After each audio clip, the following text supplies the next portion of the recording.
One Light weekly commentaries on the Bible and the Bhagavad Gita by Swami Kriyananda. This is week 33. Does Satan exist? Truth is one and eternal. Realize oneness with it in your deathless self within. The following commentary is based on the teachings of Paramahansa Yogananda. The Bible tells us in chapter 4 of the Gospel of St. Matthew, then, after baptism, was Jesus led up of the Spirit into the wilderness to be tempted of the devil. To most modern minds, this passage seems quaintly obsolete. Psychologists would say, have said in fact, that the temptation of Jesus, if it occurred at all, was purely psychological. They call it a projection of desires lurking in his own subconscious mind. The subconscious plays a strong part, certainly, even if not a unique one, in any testing the spiritual seeker must undergo. The Bhagavad Gita, in dealing with this undeniable reality, quotes Arjuna in the 3rd chapter and then Sri Krishna's reply. Yet tell me, teacher, said Arjuna, by what force doth man go to his ill, unwilling, as if one pushed him in that path? Krishna replied, desire it is, passion it is, born of the darknesses, which pusheth him. Mighty of appetite, sinful and strong is this, man's enemy. Yet even Krishna describes passion as born of the darknesses. The fact is, as Paramahansa Yogananda wrote in Autobiography of a Yogi, all thoughts vibrate eternally in the cosmos. Thoughts are universally and not individually rooted. A truth cannot be created, but only perceived.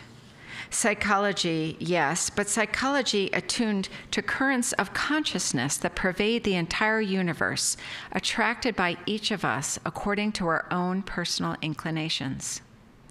Yogananda, quoted in The Path, said, I used to think Satan was only a human invention, but now I know and add my testimony to that of others who lived before me, that Satan is a reality.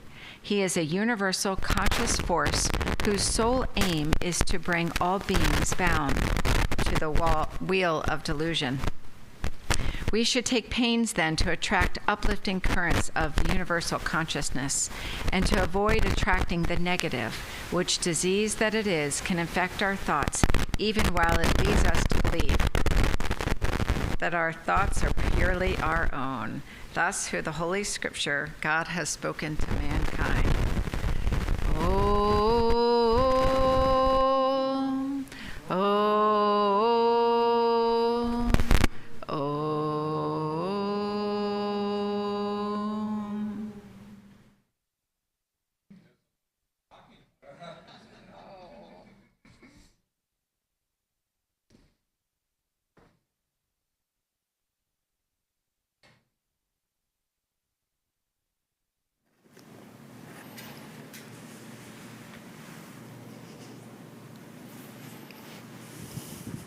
Welcome, everyone. Thank you for being here. My name is Surendra. I'm sharing the dais with Nayaswami Lorna, and Bharati and Nayaswami Hanuman are also joining us as blessers today.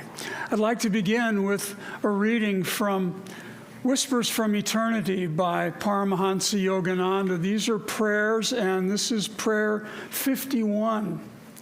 Save us from the net of matter attachment. The fisherman of change has cast over us a net of cosmic delusion. We're swimming in confined waters, falsely confident in our seeming safety. Yet the net of death closes in upon us relentlessly.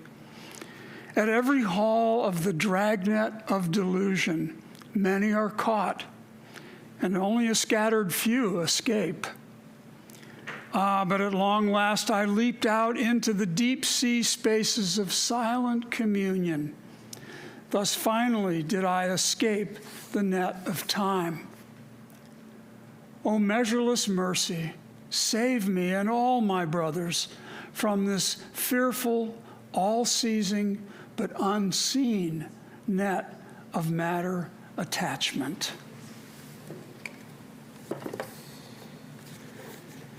And now, to everyone's favorite annual subject, does Satan exist?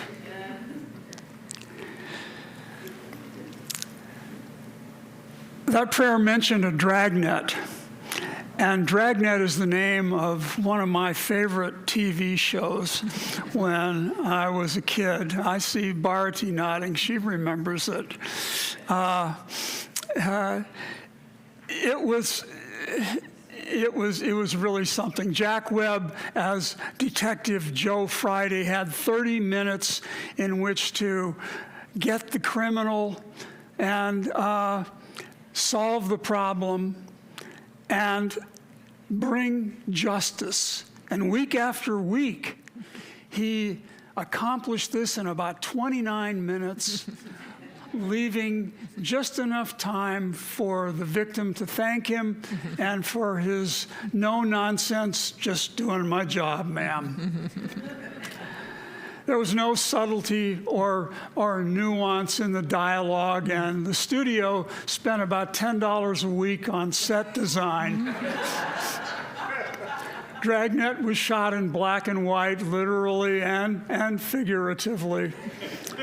And I also love the 4-note sound roll that introduced the show each week. Dum, da dum, dum. Bad guys, beware, you're down to your last 29 minutes of dastardly deeds. Early television was great stuff when you were about 9 or 10 years old. But Joe Friday was never up against the baddest of the bad guys. There was no character with horns or a pitchfork in a bright red bodysuit. No talking snake in the garden with an apple of indigestion to offer. Joe would have needed more than 30 minutes to outsmart that guy. How do you outsmart someone as slippery as the devil himself? As you know, these Sunday talks are supposed to be inspirational, and I hope this one is too, but we're up against a little bit more of a challenge today. A closer look at the enemy of all the enemies, all of those on the top 10 enemies list. Who is this Satan? Is he real? Paramahansa Yogananda, as we heard in the reading, said yes, but not as a physical entity. He was a force, the force of delusion. And that is the force that gets us into all the mischief and trouble that we can get into. Delusion has the uncanny ability to persuade us that it does not exist, or that it's our very good friend inviting us to a party for just what we've been wanting. Satan is that impulse that leads to its den of regret. But along the way, things can look very appealing, which is why we tend to go along that way. Satan shows you fantasy island, like the one in the movie Pinocchio, if you remember that too, where there's a giant amusement park with all kinds of exciting rides and ice cream cones in every flavor. But what you don't see until it's too late is that you're going to wind up in the belly of Monstro the whale. In real life, Satan doesn't bother with a pitchfork. The haul is made with that dragnet. Joe Friday is up against his own metaphor. What is that dragnet made of? It is a mesmerizing weave of matter attachment. And it even has a voice. It says, trust me. Tell me what you most want, and I'll show you how to get it. And if you don't know what you want in this world, I'll show you how to get that too. Are we talking about the ego here? Not always. But that does seem to be its recurring role most of the time. It depends, of course, on what you feed it. Your selfless thoughts and desires, the desires for your highest potential, for communion with God, or your desires for what this world has to offer us. A big win for Satan is when he gets somebody to, find that shortcut that actually winds up leading to prison. But that road to prison starts much sooner. Have you ever slumped into a lousy mood or spoken unkindly to people or sought to get even for something done to you that you didn't like? Satan starts right there. If we're lucky, we get turned around before we start down that road. And, I remember as a kid wondering why there had to be trouble. Why did there have to be spiders and people that acted like them? And, why did some of our best ideas turn out in a worst-case conclusion? Well, when I was about 4 years old, I had a great idea. I found a can of paint in the garage, and I started painting my dad's car. He was exceptionally ungrateful. And that is when I got my first lesson in duality and instant karma. I was sent to my room for a very long time with a stinging bottom. We grew up testing the system, didn't we? Us versus duality, us versus karma, looking for how we could beat it. And some folks just never stop trying. Satan is simply the darker side of our dual nature. It messes around with our five senses and our free will, which turns out to be not so free after all. So, because Satan is really just our delusion-prone tendencies outward, why not go inward instead, into soul consciousness, where there is no duality? And that brings me to Dharma. Dharma is the eternal law of righteousness, rooted in the omnipresence of cosmic order and truth. It's the force that binds all creation, the ultimate benevolent expression of God's consciousness. Definitely something that is preferable to align with. But for us, there's a bit of a wrinkle in that, because while all of nature abides in Dharma instinctively, we who are human, unlike a rock or a tree or a grizzly bear, we have been endowed with the ability to rationalize. And thus, we find it much more difficult to work our way growing up to Dharma and to communion with God. Things get pretty chaotic. Which is probably why the theme for Spiritual Renewal Week this year was right to the point. The time for knowing God has come. Not because the world is largely out of control. The world is largely out of control most of the time. That has been the case forever and ever.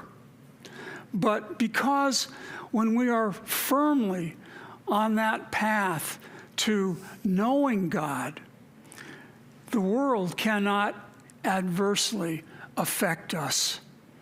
We're living above the turbulence, living in acceptance of what comes our way, whatever that might be, as coming for our own opportunity to make spiritual progress. It can be pretty difficult sometimes, but that's obviously the purpose. Devotion to knowing God taps us into all 8 aspects of God's consciousness: peace, calmness, wisdom, the power of self-control, love, joy. The sound of Om, that sound of creation resonant within us, and the omnipresence of divine light. There's a bit of mystery, however, as to how we acquired a darker side in the first place. People wonder why God would offer Satan a seat at the table.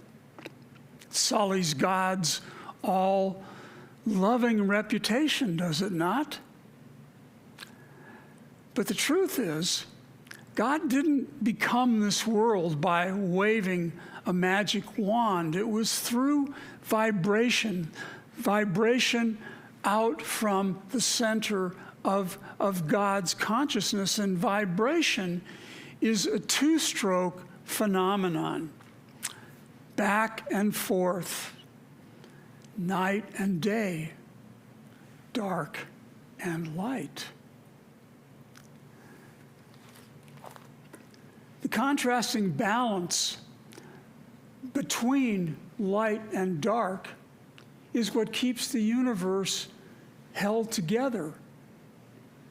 It's a strange, beautiful, frustrating system of order. Best not to break your brain trying to figure it out. It's going to be there. But there's nothing that says we can't go inward where duality doesn't exist. Darkness on the outside is only meant as a guide through pain and suffering to realize that by seeking God within, troubles go away and transform into calm, acceptance, and joy. Satan's world is the world out there, where most people's mantra is, "What's in it for me?" He loves it when we barrel ahead in pursuit of our worldly ambitions, because we are bound to run aground on the rocky shores of our self-serving ways and means. Each of us has to live in this world. It's where we have landed for this entire incarnation, but we don't have to chase after the world's promises that lead to that pain and suffering very frequently. A few weeks ago, we considered the question, do you need a guru? Given the obvious power that Satan is able to exert, who would dare to presume that he or she could get to God without some help? The guru is that help, that guide, that God-given guide to the highest within us. I wonder sometimes if we truly appreciate how blessed we are to have found this path to self-realization. We who are disciples of these divine masters and who owe our presence here today to Swami Kriyananda, the founder of Ananda, we have been offered the keys to the kingdom, because through them we have the technique of Kriya Yoga. Satan is no match for that. There's no need to call Joe. God has our back. The chant we did this morning, just as a fire can burn a whole forest, burn to the root my desires, that's what Kriya Yoga can do. Yogananda has said that each round of Kriya, which takes less than 30 seconds, can offset an entire year of our otherwise remaining lifetimes. Now, that sounds pretty good to me. And for those of you who are not yet Kriya Bonds, I hope I've given you some incentive to move in that direction. Any one of us here would be very glad to talk to you about that if you'd like to talk to us. God bless you. Now I believe we have some wonderful music from Cindy.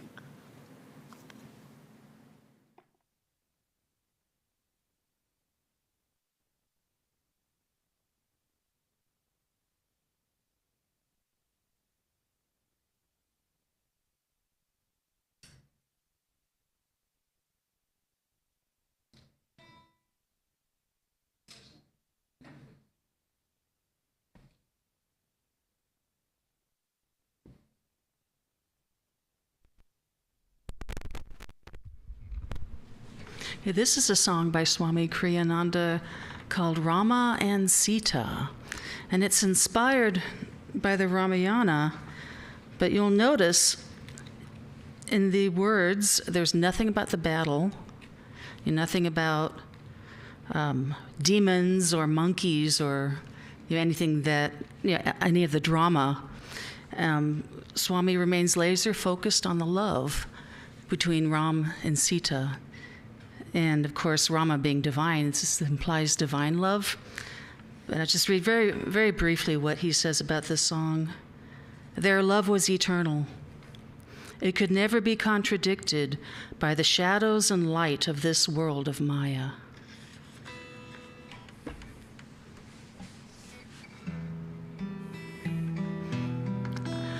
Rama was a ruler's son. Long ago, long ago, Sita was his wife so fair, truly she his life did share, though much suffering she won, long ago, long ago. Rama Sita Ram. Rama's father banished him far from home, far from home. Although alone the woods to roam, Sita gladly shared his doom. Thus his sorrows soon grew dim, far from home, far from home. Rama, Sita, Ram.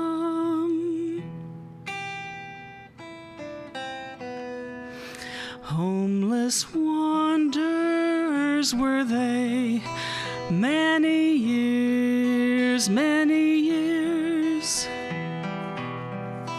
raised in silken marble halls.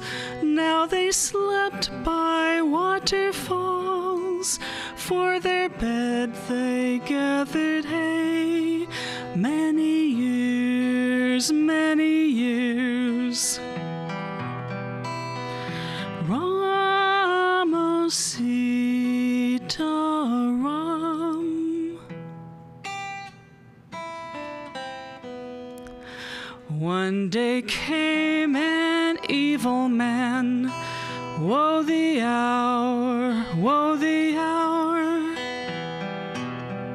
stole Ram's wife while Ram was gone, carried her to his own home. Thus her soul's dark night began, woe the hour, woe the hour. Rama, Sita, Ram. True was she, though sorely pressed, Rama's wife, Rama's wife. Long she spurned the stranger's pleas, harsh she called his life of ease. Only tested love is blessed, Rama's wife, Rama's wife. Rama, Sita, Ram. Ram at last did win her back. Sorrows fled, sorrows fled. Soon they to their palace went, ended now Ram's banishment, ended all their years of lack. Sorrows fled, sorrows fled. Rama, Sita, Ram. But for Ram and Sita true, long ago,